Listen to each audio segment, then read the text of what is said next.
Вітаю, сябры, працягваем эфірны дзень на Еўрарадыё. Мяне завуць Маша Калеснікава, а моя сённяшняя госця беларуская спявачка, акторка, рэжысёрка і пісьменніца Святлана Курс-Света. Вітаю. Ой, Святлана Бень, соры, божачкі. Ось дык памылка, клас. Такая прыгожая. Так, да. Вітаю ўсіх, я Света Бень. Рада чуць Машу ў эфіры.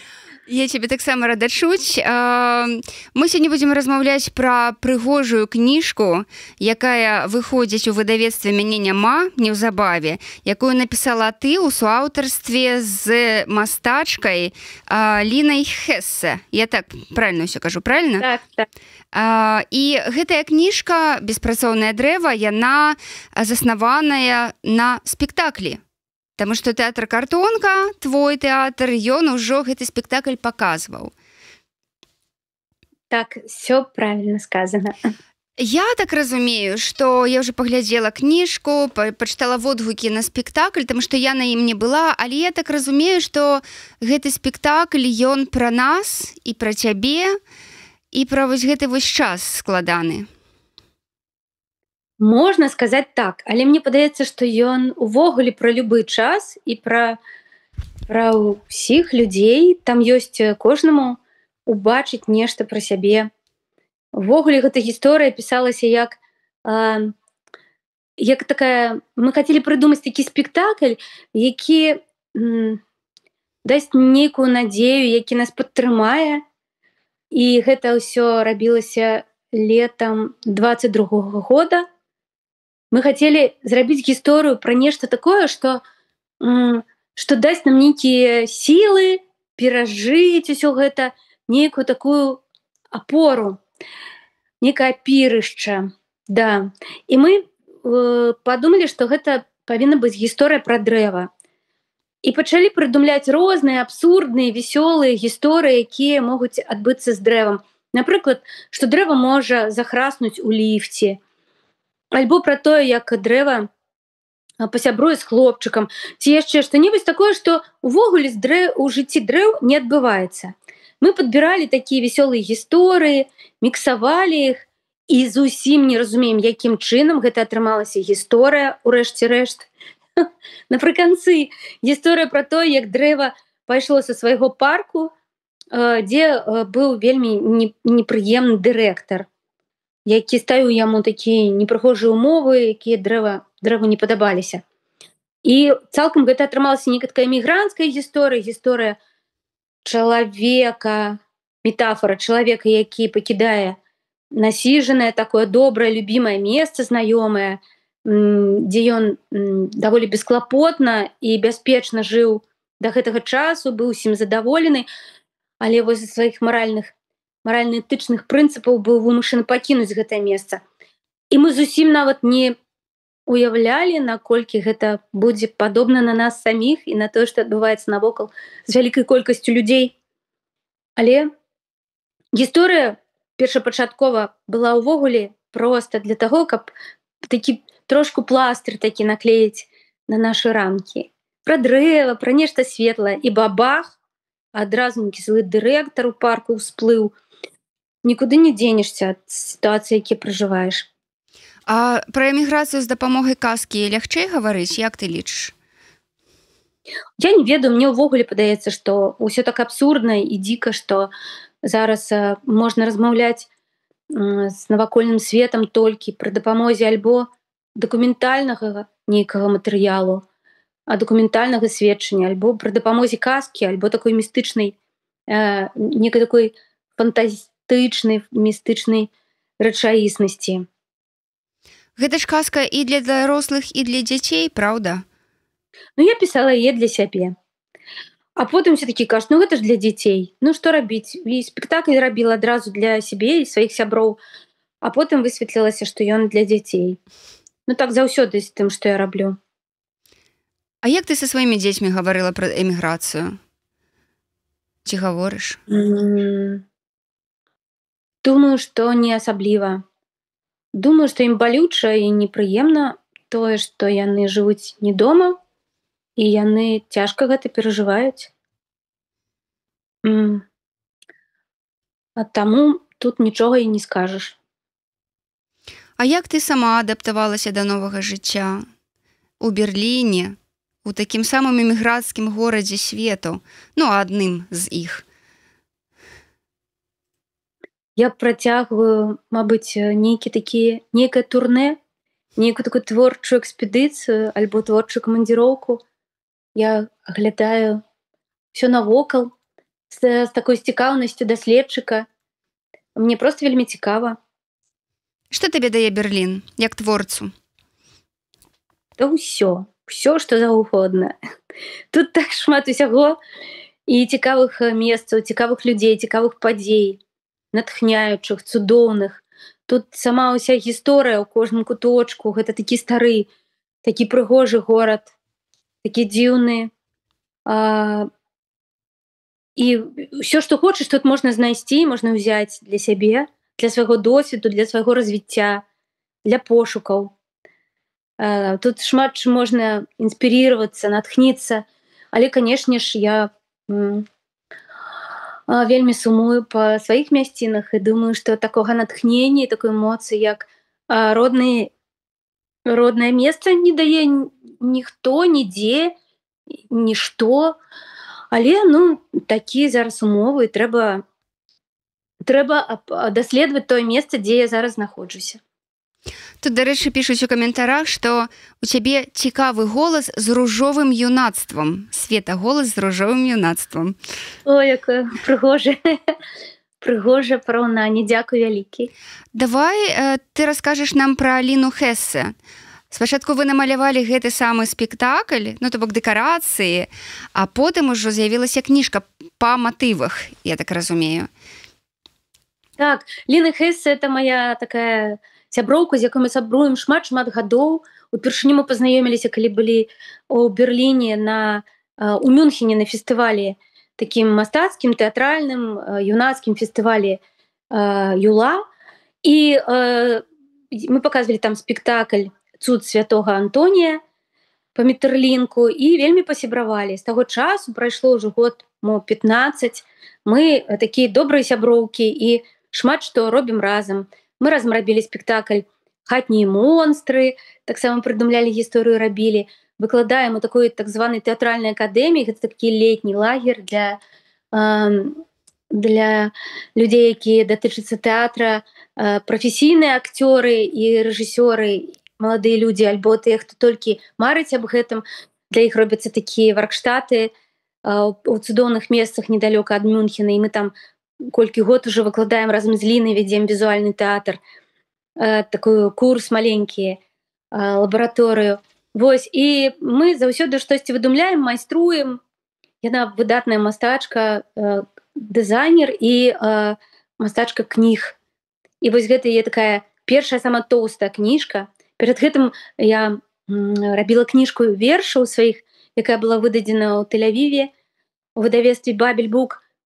І там мы зрабілі, Ліна рабіла таксама ілюстрацыі да гэтай кніжкі, а зараз вось мы зрабілі такую паўнамаштабную вялікую кніжку з вялікай колькасцю ілюстрацый. Якая такая у роўнай частцы праца мастака. Ёсць такія кніжкі, так званыя кніжкі мастака, калі тэкста не так шмат, а карцінак, візуалізацыі вельмі шмат.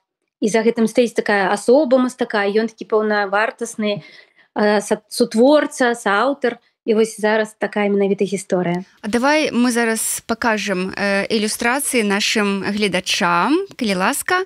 Дарэчы, мяне няма, яны папярэджваюць, што будзьце уважлівы, бо ў кнізе шмат карцінак, так, мала старонак, але шмат сэнсаў, шмат такой унутранага кантэкста.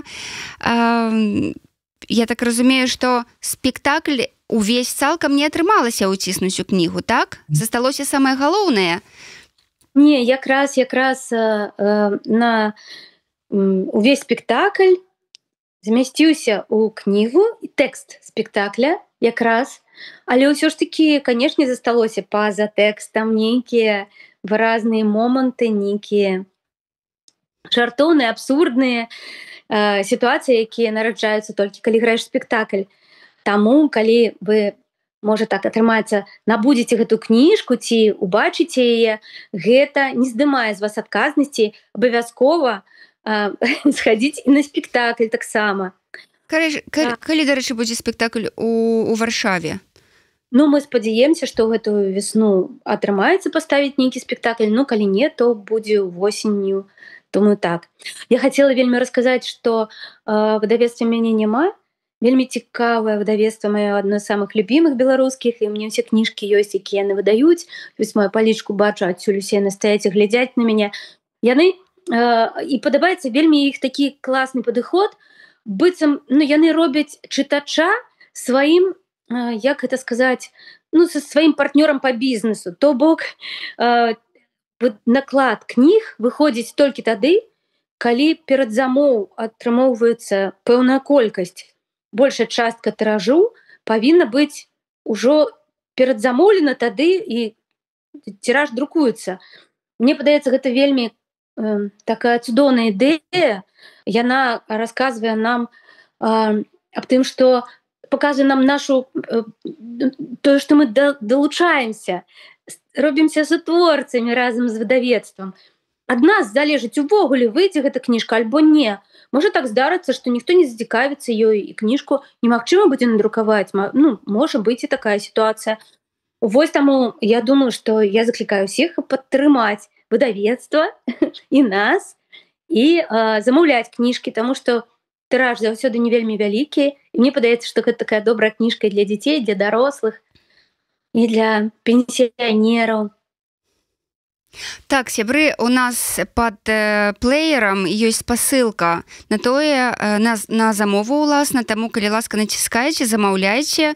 Кніга вельмі прыгожая. Світа, ты можаш пачытаць кавалачак з кнігі? Я не падрыхтавалася. Я магу табе даслаць зараз спасылачку, ты яе адкрыеш, але ты, у прынцыпе, глядзіш з тэлефона, таму ты, відаць, гэта не зробіш.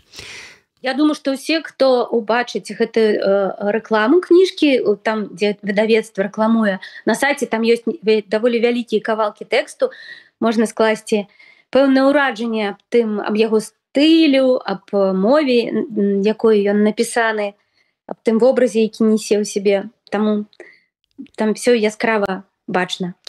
Дарэчы, кніжка на беларускай мове, а спектакль ён па-расійску ідзе? Не, ён ідзе таксама па-беларуску, у большасці. Ага, окей. Там, дзе няма беларускамоўнай публікі, мы граем па-расейску, але заўсёды, калі там мы вельмі рады прыехаць у Варшаву, у Познань, ва ўсе польскія гарады, там заўсёды прыходзяць усе, хто добра разумее нашу мову. І кніга для беларусаў атрымліваецца? Кніга для беларусаў, безумоўна. Но я думаю, што яна для ўсіх людзей, таму што мы, канешне, сканцэнтраваны на нашай такой трагічных абставінах, на нашым жыцці. Гэта зразумела, кожны чалавек больш звяртае ўвагу на тое, што адбываецца з ім, больш мае аб гэтым уяўленне. Але велічэзная колькасць, асабліва гэта бачна ў Берліне і ва многіх такіх гарадах, дзе шмат-шмат бежанцаў і эмігрантаў з розных краін. І мы бачым, якія страшныя умовы, якія страшныя абставіны гоняць людзей з Сірыі і з розных. Я за Сірыі прыйшла на розум, таму што зараз такая там трагічная новая таронка разгортваецца, але тут людзей з Эфіопіі, з розных краін, у кожнага сваё гора. І, канешне, мы спадзяемся, што кніжка можа будзе перакладзена таксама і на розныя краіны свету. На розныя мовы. У ёй няма такой маркіроўкі, што яна толькі пра беларусаў ці для беларусаў. Яна ўвогуле такая агульначалавечая. Там ёсць гэтая тэма, што дрэва сыходзіць з парка, таму што не можа там заставацца. Але ўсё ж такі галоўнае там тое, што дрэва потым пераадольвае свае уласныя страхі, свае такія асабістыя праблемы і дзеля таго, каб дапамагаць іншым. Мне падаецца, што гэта вельмі такая падтрымліваючая філасофія. Ну, гэтаму кніга і вучыць, што трэба ісці наперад, дапамагаючы людзям і верыць у лепшае, я так разумею. Да, можна сказаць так. Ну паколькі гэта вельмі такія як бы так мовіць шаблонныя, да, такія фразы, такія Мгм. вельмі можа трошку такі нравоўчыцельныя. І, і таму мы намагаліся зрабіць кніжку вельмі такой весёлай, абсурднай і унесці туды такой нейкі элемент хуліганства і вось менавіта абсурднасць сюррэалістычных нейкіх такіх абставін, каб не быць каб нікому не было нудна адначасова з тым, што такія можа нейкія такія ісціны там выказваюцца вельмі зразумелыя, сказаныя да гэтага шмат разоў. Ты вось пасля 20-го года, так, ужо тут у эміграцыі як бы вялікай часткай цябе стала беларуская мова. То бок раней гэтага не было, цяпер гэта вось прама мы цяпер гэта назіраем у гэты момант. Чаму для цябе гэта важна? Ты кажаш пра мяне асабіста ці пра людзей, якія з'ехалі? Пра цябе Ну асабіста. я не магу з гэтым пагадзіцца, таму Не? што мая беларуская мова была вельмі вялікай часткай. Я шмат працавала ў тэатрах, ставіла спектаклі па-беларуску. Я працавала педагогам, арганізатарам і экскурсаводам у тэатры Лялька, дзе была цалкам беларуская мова. Вось я гэты момант Я не вучылася ведала. на фальклоры. Я Мгм. ездзіла ў фальклорнай экспедыцыі, таму беларуская такая глыбінная культура была вялікай часткай майго жыцця. Таму я не магу сказаць, што неяк так адбылося штосьці моцнае Кардынальная. уражанне ці штосьці нейкая змена ва мне. Канешне, не. Ну проста можа тое, што было, паглыбілася і знайшло добрыя умовы для таго, каб развівацца. Я зараз здымаю пакой у цудоўнай кватэры ў Берліне, мае сябры Володя Грамович, Леся Пчолка, сучасныя мастакі беларускія. І я вельмі шчаслівая, што мне ёсць магчымасць размаўляць па-беларуску дома, якой не было ніколі да гэтага часу, таму што мне атачалі суцэльна толькі рускамоўныя людзі, і мае бацькі, і мая сям'я. А зараз у меня есть такая шчаслівая магчымасць, дзякуй Богу. Ну і гэтак далей ёсць класная беларуская суполка тут і шмат мерапрыемстваў, якіх есть дзе развівацца гэтай тэме. Вось. Мова наша зброя? Зброя? Я не ведаю. Я думаю, што яна безумоўна я бы хутчэй параўноўвала яе з такімі псіхадэлічнымі рэчывамі, таму што яна адкрывае ў чалавеку, калі ты ёй карыстаешся свядома і шмат, яна адкрывае дадатковыя магчымасці. Тое, што ты пра сябе не ведаў, нейкія такія глыбіні падсвядомасці, нейкія такія звыш сілы такія супергеройскія. Яна адкрывае штосьці невядомае, містычнае. Тут ёсць каментар. Як шкада, лепшыя людзі з'язджаюць з Беларусі. Вось ты часам думаеш, як бы склалася жыццё, калі б не здарылася 20-го года? Што б ты рабіла? Думаю, тое ж самае. Маё жыццё не вельмі змянілася. Я працягваю рабіць тое, што рабіла ў Беларусі. Мне толькі неверагодна шкада, я заўжды параўноўваю, я прыважу гэта такую паралель, што я атаясамліваю сабе з такой нейкай батарэйкай, з нейкім маленькім акумулятарам, які збірае, накаплівае нейкую энергію і потым яе аддае. І я хацела б, канешне, гэтае быць встроены в механізм сваёй краіны. Мне хацелася б, каб там штосьці рабілася нават маленькае, нават калі я б ведала, што мой дом адкрыты для маіх сяброў, і можна прыйсці да мяне на гарбату і атрымаць нейкую такую псіхалагічную падтрымку, разам пасмяяцца, паразмаўляць. Што могу зрабіць там сям спектакль альбо зладзіць канцэрт. Гэта можа зусім невялічкія такія крокі, але яны таксама, гэта нейкія такія моманты, якія робяць жыццё ў краіне прыгожым, насычаным, разнастайным.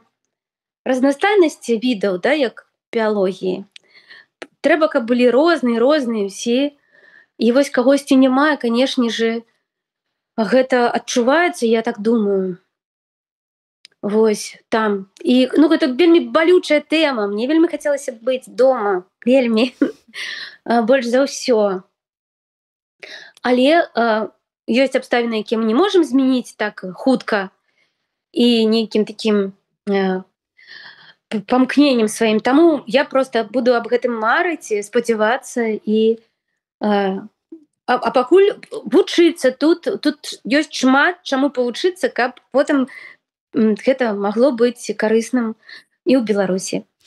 Света, з'ехаўшы, так частка публікі з'ехала з табой, тваёй публікі. Тую частку, якую мы бачым на канцэртах тут, у Варшаве, у Берліне, у Вільні, так? Але ж тая частка, якая вельмі цябе любіць, яшчэ адна, яна ж засталася. Вось ці, як ты трымаеш гэту нітачку сувязі з імі? Ці адчуваеш ты, што яна ёсць? Безумоўна, безумоўна. Нават кніжкі перадзамовілі ўжо некалькі чалавек з Беларусі. Мне гэта вельмі прыемна. Яны былі аднымі з самых першых, хто адклікнуўся, адазваўся, да. Адгукнуўся. Я вельмі рада гэтаму. Я адчуваю і вельмі сумую. Скажы, у цябе ёсць адчуванне, што гэты траўматычны час аднойчы скончыцца? Таму што пакуль вось гэтыя 4 гады такой турбулентнасці, такое адчуванне, што проста свет зламаўся. Ці вось ёсць яно ў цябе, што нешта зменіцца? Зараз, бачыце, гэта быў такі сігнал звыш.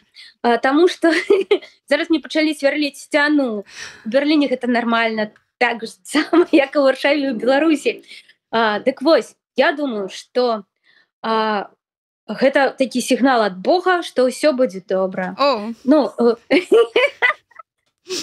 штосьці зменіцца не можа. Ёсць такі законы фізікі, па якіх маятнік, які качнуўся ў адзін бок, ён абавязкова паляціць у другі адваротны бок. Ну, нейкі час, які гэта будзе час, невядома, але рана ці позна ён адбудзецца, безумоўна. Я думаю, што нам трэба зараз вельмі быць уважлівымі адзін да аднаго і неяк так апекваць адзін аднаго, быць больш добрымі. Таму што менавіта зараз, калі так цёмна і страшна навокал, толькі асабісты досвед кожнага чалавека, толькі кожны чалавек зараз быццам бы адказвае сам за сябе. Наколькі ён працягвае сіяць і наколькі ён працягвае дапамагаць тым, хто побач з ім. І быццам бы ад кожнага ўсё роўна залежыць нейкая агульная цеплыня свету. Быць сканцэнтраваным на тым, што ты робіш. Не эгацэнтрычна, а менавіта дакладна рабіць тое, што ты робіш, найлепшым чынам. І в такія пустыя мары не вельмі там заныріваць. А як ты лічыш, як у гэтым паламаным свеце захаваць такі вось дзіцячы погляд на яго? Гэта такі спрэчнае пытанне, што такое ёсць дзіцячы погляд. Часам яго блытаюць з нейкай інфантыльнасцю, нейкай такой недарэчнасцю, нейкай непрактычнасцю. А насамрэч галоўнае тое, што дае нам дзіцячы погляд, гэта такая цікаўнасць да жыцця, цікаўнасць да таго, што адбываецца. Вось калі ты не губляеш цікаўнасць, мне падаецца, кожны чалавек захоўвае ў сябе самую прыгожую частку дзяцінства.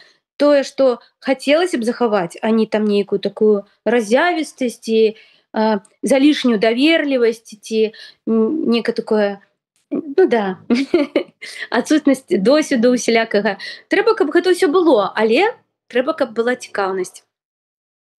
Ты доўгі час была, гэта ўжо далёкі таксама час, так, была часткай вялікага гурта. Цяпер ужо пэўны час ты альбо адна на сцэне, альбо ўдвох на сцэне. Вось наколькі розныя адчуванні цябе як артысткі у гэтых двух момантах, так, і сола, гэта ўсё ж больш шчыра, чым калі ў камандзе, ці гэта тое самае, проста па-іншаму? Тое самае, просто по-іншаму, я думаю, так. Я б параўнала любы калектыў з сям'ёй. І ёсць нейкія свае прэферэнцыі ў тым, каб быць халасцяком, і ёсць нейкія радасці ў тым, каб быць у сям'і, у якой жыве 3 чалавекі, 5 чалавек, 15 чалавек. Усё залежыць ад таго, што чалавек любіць, ці патрэбна яму шмат людзей навокал, і наколькі у яго развітая адказнасць, сумленне і гэтак далей. Мне было вельмі комфортна, калі у меня была вялікая сям'я з 11 і больш чалавек, у якой была срэбранае вяселле, але мне зараз вельмі комфортна, калі я гуляю сама па сабе, таксама гэта мне свае радасці. І вельмі утульна, калі мы граем разам з Галяй, гэта такая цудоўная жаночая энергія, мы так класна взаимодейничаем, сябруем разом, ездим и на летище, и разом готуем печиво, и размаўляем про все на свете, як сяброўкі. И я вельмі счастлівая, калі граю с Сергеем Новицким и Мишей Радзівоновым у Витебску, потому что гэта такая зусім іншая мужская падтрымка, моцная, экстремальная, дёрзкая, якую таксама вельмі люблю и ценю. І ну вось, я вельмі адкрытая для розных прапаноў, розных кантактаў і калабарацый.